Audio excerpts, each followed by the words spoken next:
Pada cerita ini, menceritakan ada seorang pemuda biasa yang miskin dan hanya kerja sebagai seorang makelar. Ia berniat sekali ingin melamar seorang wanita cantik anak dari keluarga orang kaya raya di kotanya. Wanita itu bernama Aisyah. Aisyah sendiri anak terakhir seorang pengusaha terkenal dan sukses yang ada di kotanya yang belum menikah. Padahal ayahnya ingin sekali anak terakhir perempuannya itu bernama Aisyah secepatnya segera menikah seperti kedua kakak lainnya yang kini sudah menikah dan dikaruniai anak masing-masing. Tapi sayangnya, setiap ada pria yang mau melamarnya selalu tak disetujui. Kembali pada si pemuda biasa yang ingin melamar Aisyah. Pemuda biasa itu yang akhirnya semakin dibuat penasaran, karena sudah banyak pemuda yang gagal dan tak ada satupun yang berhasil meminang Aisyah, si pemuda biasa pun ingin mencoba melamarnya. Pada suatu hari, si pemuda biasa yang hanya bekerja sebagai makelar, akhirnya bertekad dan akan mendatangi rumah Aisyah dan ingin melamarnya. Tapi sebelum berangkat ke rumah Aisyah, pemuda biasa ini sempat bertanya dulu kepada temannya. Apa yang akan terjadi jika aku yang datang bersilaturahmi ke rumahnya dan melamar Aisyah bro?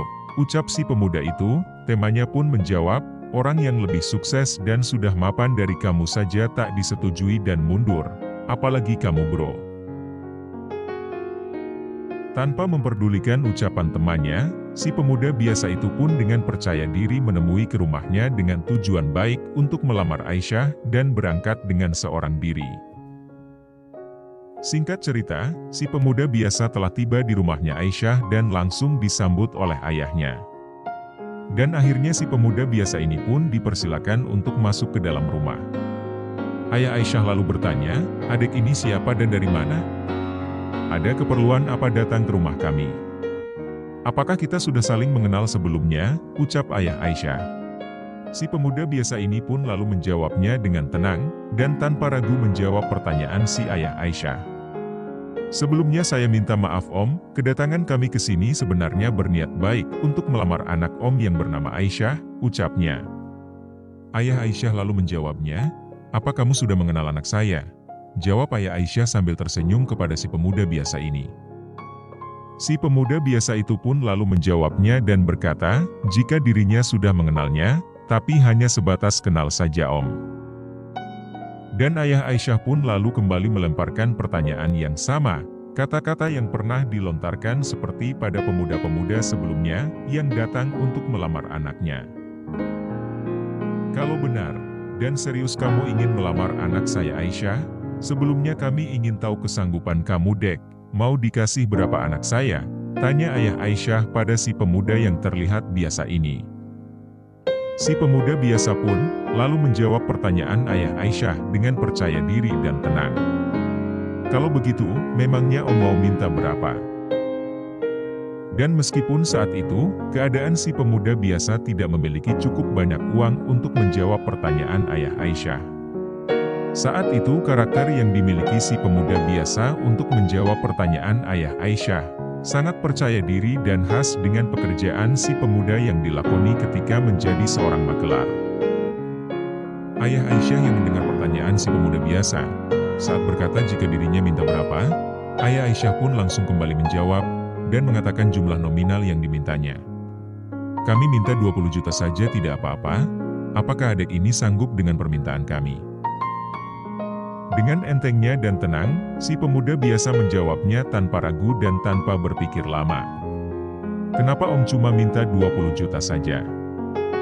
Masa anak yang om rawat dari kecil sampai sekarang sudah dewasa, hanya dikasih 20 juta saja? Begini saja om, saya akan beri Aisyah 500 juta, ucapnya dengan enteng meskipun si pemuda biasa ini tidak mempunyai uang sebanyak itu. Tapi, sayangnya saat ini saya belum punya uang sebanyak itu om, ucap si pemuda ini sambil menganggukkan kepalanya sambil sedikit tersenyum. Di situ pun ayah Aisyah langsung tertawa, setelah mendengar ucapan si pemuda biasa ini. Dan ayah Aisyah lalu berkata sambil bercampur ketawa. Kamu ini dek, saya kan cuma bilang minta 20 juta, dan itu kalau kamu punya dan sanggup. Tapi kamu malah mau memberikan 500 juta buat Aisyah. Sedangkan uangnya saja kamu belum punya. Singkat Cerita, setelah panjang lebar perbincangan mengenai si pemuda biasa yang berniat baik ingin melamar Aisyah, ternyata sangat di luar prediksi. Karena pemuda biasa dan miskin yang tak mempunyai apa-apa ini, ternyata lamarannya diterima oleh ayah Aisyah.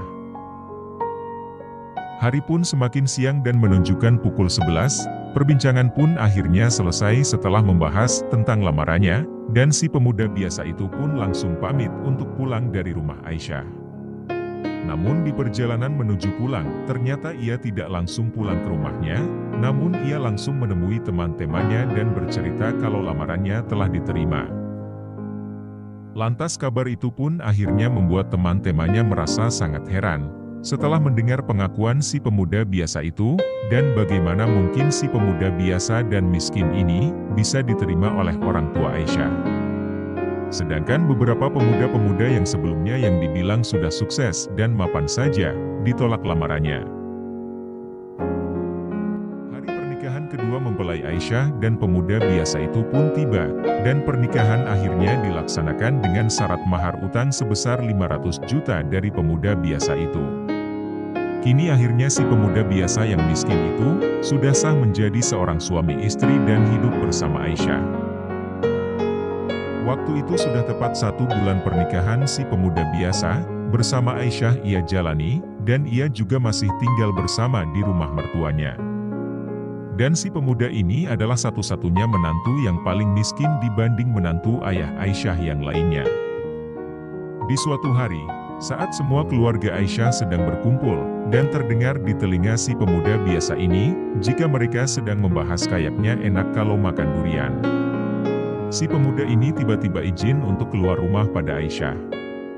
Dan rupanya ia pergi ke rumah temannya untuk meminjam uang 30.000 pada temannya. Si pemuda biasa ini pun lalu pergi ke rumah temannya bernama Rido. Setelah sampai, Rido yang pas itu sedang duduk di depan rumahnya langsung menyapa pemuda biasa itu. "Hai bro, tumben kamu kesini, kenapa tak bersama Aisyah?" ucap Rido.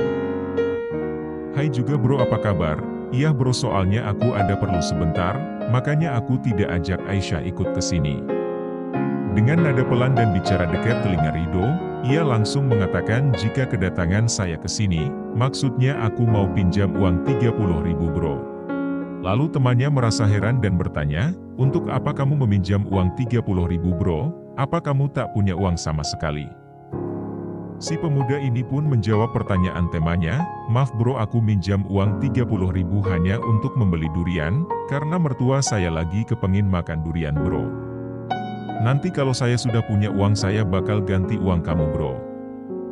Tak lama, Rido langsung merogoh sakunya dan mengambil uang untuk si pemuda biasa buat membeli durian. "Ini bro, kamu pakai saja, cepatlah kamu beli durian buat mertua kamu." Dan si pemuda biasa itu pun menerimanya sembari mengatakan, "Terima kasih bro, dan aku akan tetap membalikan uang ini." Si pemuda biasa pun lalu kembali pulang, sambil membawa durian yang dibeli untuk mertuanya di sebuah pinggiran jalan yang tak jauh dari rumahnya. Seketika itu, menantu lainnya yang masih sibuk sedang membicarakan durian, si pemuda biasa suami Aisyah datang membawa durian, dan lalu memberikan kepada ayah mertuanya. Saat memberikan duriannya yang ia beli, si pemuda sambil berkata kepada ayah mertuanya, "Pak maaf, saya hanya mampu memberikan durian sederhana ini, semoga rasanya enak dan ayah menyukainya." Si ayah mertua pun merasa tersentuh, dan seketika itu jatuh cinta dengan perlakuannya yang baik, dan tidak seperti menantu lainnya yang cuma sibuk membicarakan durian saja. Namun, justru si pemuda biasa inilah yang mengerti keinginan mertuanya, dan saat itu pula langsung membelikan durian untuk ayah mertuanya. Setelah mertuanya merasa tersentuh hatinya karena sikap si menantu biasanya ini, si pemuda biasa akhirnya menjadi salah satu menantu kesayangannya. Bahkan bukan ayah mertuanya saja, jika nenek Aisyah pun sangat menyayanginya karena sifat dan wataknya yang sangat baik. Suatu hari, si pemuda biasa ini dipanggil oleh nenek Aisyah. Tak disangka, jika ternyata si nenek ingin memberinya uang, karena saking sayangnya sama si pemuda biasa yang sudah menjadi suami Aisyah. "Nak, nenek ingin memberikan sesuatu buat kamu," ucap nenek Aisyah. "Apakah itu nek?" Jawab si pemuda biasa ini dengan penasaran. Lalu nenek menjawabnya, nenek memiliki uang 500 juta, nenek ingin kamu ambil dan terima uang ini untukmu nak. Setelah tahu, niat baik nenek ingin memberikan uangnya dalam jumlah yang sangat besar, suami Aisyah pun mengatakan, besar sekali nek, lebih baik nenek berikan saja uangnya kepada cucu nenek Aisyah. Biar saya nanti yang pinjam uang itu, ucapnya sambil nyengir kepada nenek. Akhirnya si nenek pun memberikan uangnya kepada Aisyah, seperti apa yang sudah diucapkan si pemuda biasa sebelumnya. Ya sudah, nenek kasihkan uang ini ke Aisyah, ucap si nenek sambil memberikan uangnya pada Aisyah. Si pemuda itu pun saat itu juga, setelah uang pemberian si nenek yang dikasih ke Aisyah. Si pemuda biasa itu pun lalu meminjamnya pada Aisyah istrinya buat modal usaha. Dan akhirnya, berkat kedisiplinan dan kerja keras serta istiqomahnya, si pemuda biasa itu diberikan kelancaran pada usahanya. Dan ia berhasil menjalankan usahanya, dan meraup keuntungan yang luar biasa serta bisa mengembalikan uang Aisyah pemberian dari sang nenek. Dan, kehidupan si pemuda biasa yang tadinya tidak punya apa-apa, kini ia telah menjadi orang dan sekaligus menantu yang sukses bersama Aisyah. Berkat doa dan dukungan istrinya, akhirnya usaha suaminya terus berjalan lancar, dan selalu dilimpahkan rezekinya yang lebih dari cukup, berkat kesabaran dan usaha keduanya.